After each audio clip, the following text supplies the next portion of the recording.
के कारक तत्वों में रोहिणी।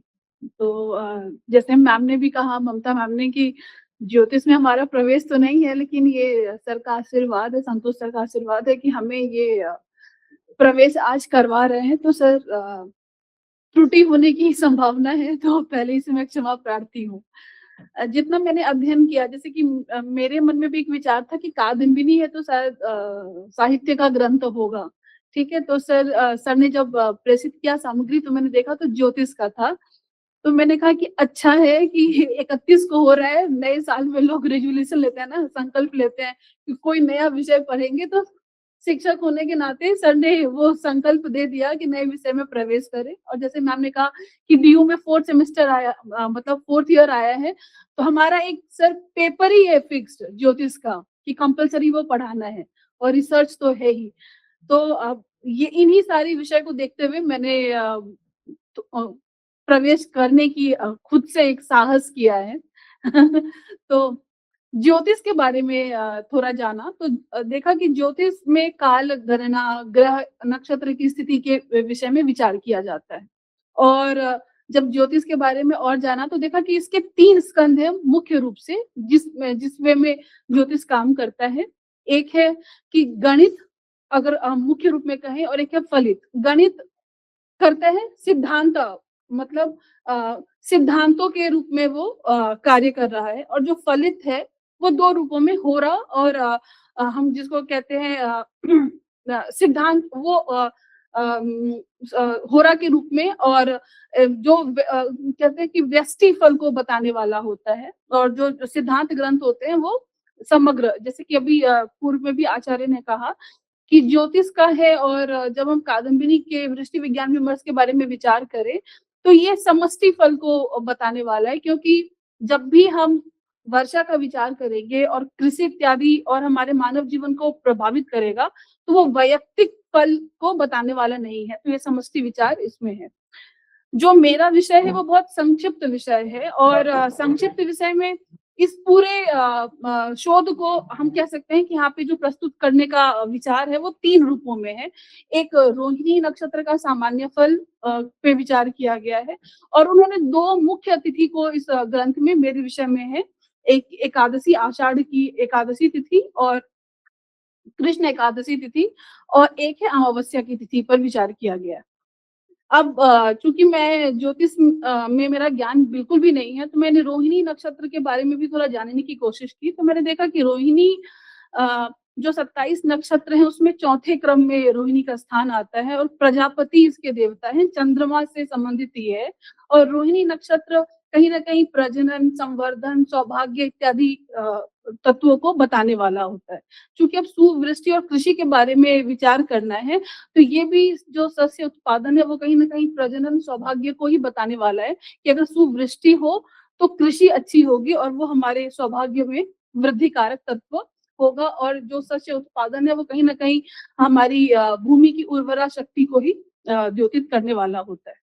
तो सामान्य रोहिणी के सामान्य फल के बारे में विचार करते हुए कहा गया है कि एक उन्होंने एक मत, जिसको कहते हैं ना कि कोई भी चीज़ एस्टैब्लिश करने से पहले हम एक सामान्य नियम देख लेते हैं, तो वहाँ पे उन्होंने पराशर ऋषि को संबोधित करते हुए उनके मत का उदाहरण देते हुए कहा है कि अगर सूर्य कर्क राशि में हो और चंद्रमा का रोहिणी के साथ संयोग हो, तो सुवृष्टि होती ही होती है। चाहे कितने भी कुयोग आपको स्थूल रूप में दिखे, लेकिन सूक्ष्म रूप में वो सुवृष्टि का कारक होता है। तो ये एक हम कह सकते हैं कि उन्होंने एक उदाहरण, एक तथ्य के रूप में लिया, और उसके बाद अपने विचारों को प्रस्तुत किया है। तो सबसे पहले उन्होंने ये बहुत छोटा है, मतलब कुल 20 पद्य ही हैं मेरे विषय में, तो थोड़ा संक्षिप्त होगा ही, और मेरा ज्ञान वैसे भी संक्षिप्त है इस विषय में, तो मैं संक्षेप में ही कहूँगी।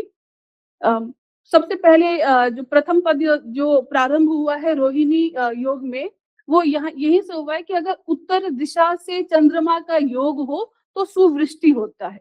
यहाँ से प्रारंभ हुआ है, और कुल मिलाकर पूरे पद्य का पूरे शोध का निष्कर्ष मैं इस रूप में कहूँगी कि रोहिणी का योग अगर चंद्र से हो रहा है, तो सुवृष्टि या सामान्य या शुभ लक्षण ही उन्होंने पूरा प्रतिपादन किया है। और इस इस संक्षिप्त विषय को और उन्होंने कहा है कि इस पूरे विषय को अगर विस्तार से जानना हो तो आप रोहिणी में और ज्येष्ठ मास के फल के संबंध में जो विचार किया है, वहाँ पे आप विस्तार में इसको देख सकते हैं। यहाँ पे बहुत संक्षेप में विचार है। तो अगर उत्तर दिशा से चंद्रमा के साथ रोहिणी का संपर्क हो तो सुवृष्टि होगा। और चूंकि हर एक नक्षत्र की एक आकृति होती है, में उनकी स्थिति होती है, तो इसकी स्थिति एक बैलगाड़ी की तरह इसका एक आकृति है। तो उन्होंने कहा है कि अगर चंद्र उदय होता हुआ इसके शकट का भेदन करेगा तो वो सुवृष्टि कारक तत्व नहीं है। वहां पे उपद्रव, मतलब वृष्टि तो होगी लेकिन उपद्रव होगा, तो उसको जैसे अतिवृष्टि और अनावृष्टि दोनों ही हानिकारक हैं, तो वो सुवृष्टि के तरह नहीं आएगा। उसके बाद सामान्य फल के रूप में उन्होंने चंद्रमा के उदय और अस्त के संबंध में विचार किया है। तो पहले अशुभ तत्वों का उन्होंने विवेचन किया है कि अगर चंद्रमा का उदय रोहिणी के साथ नैऋत्य कोण आग्नेय कोण में हो उदय, और अस्त अगर नैऋत्य कोण में हो, तो वो सुवृष्टि नहीं होगा। वहां पे बहुत सारे उपद्रव होंगे, और ये उपद्रव उन्होंने 6 इतियों के रूप में कहा है कि 6 इति की तरह ये उपद्रव होंगे, मतलब अनावृष्टि होगी, दुर्भिक्ष होगा। लेकिन अगर चंद्रमा और रोहिणी का उदय ईशान कोण में हो और अस्त वायव्य कोण में हो, तो सुवृष्टि का कारक तत्व है।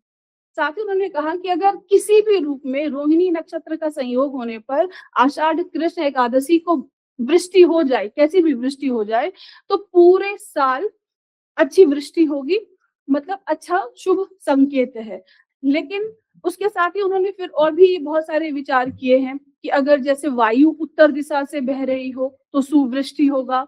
उसके बाद उन्होंने कहा कि अगर आषाढ़ कृष्ण एकादशी तिथि को जितने भी घटी में चंद्रमा के साथ रोहिणी का योग होगा, उसके 1/3 के 20 गुने फल की प्राप्ति होगी। उन्होंने एक अनुमान वहां पर ये प्रस्तुत किया है।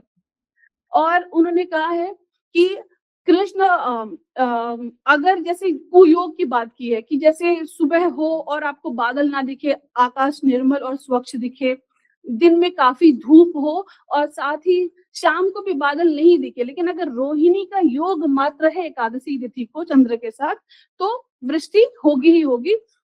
बस एक है कि उन्होंने कि रात को उन्होंने कहा है कि मध्य रात्रि में अगर बादल की गर्जना होती है तो वृष्टि नहीं होगी। लेकिन अगर थोड़ी भी वृष्टि होती है और चाहे भी कितने भी कुसंयोग दिखे, रोहिणी का योग चंद्र के साथ एकादशी तिथि को सुवृष्टि का कारक होता है। उसके बाद सुवृष्टि के कारक तत्वों के बाद उन्होंने विचार किया है कि एकादशी तिथि के अलावा उन्होंने एक और मत प्रस्तुत किया है। वहां पे उन्होंने विद्वत जिनका नाम तो नहीं दिया, बस एक साधारण मत दिया है कि कहा है कि अगर दशमी तिथि के को रोहिणी का योग हो तो सामान्य वृष्टि, एकादशी तिथि को रोहिणी का योग हो चंद्र के साथ तो सुवृष्टि, और अगर द्वादशी तिथि को रोहिणी का योग हो चंद्र के साथ तो वृष्टि नहीं होगी, वो दुर्भिक्ष की संभावना होगी। और अगर त्रयोदशी तिथि को रोहिणी का योग है तो हवाएं तेज चलेंगी, वृष्टि का विचार उन्होंने वहां पर नहीं किया है। ये संपूर्ण रूप से उन्होंने रोहिणी योग की बात की एकादशी तिथि को लेकर।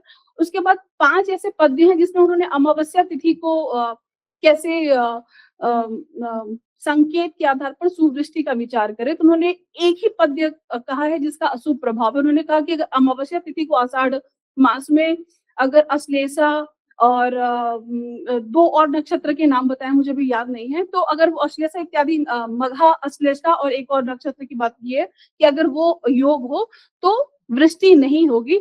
इसके अतिरिक्त अगर उत्तर पूर्व से हवा चल रही हो और शाम को आकाश में गर्भ का लक्षण दिखे तो रात्रि को बारिश होगी। सुबह अगर मेघ से आच्छादित आकाश हो तो बारिश होगी, सुवृष्टि की संभावना होगी।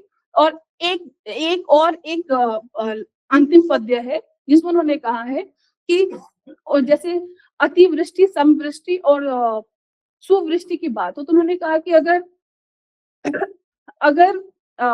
कृतिका नक्षत्र के साथ चंद्र का संयोग हो तो सामान्य वृष्टि, रोहिणी के साथ हो तो सुवृष्टि, और मृग शीर्ष के साथ हो तो दुर्भिक्ष की संभावना होगी। तो ये सार रूप में मेरे शोध का विषय था।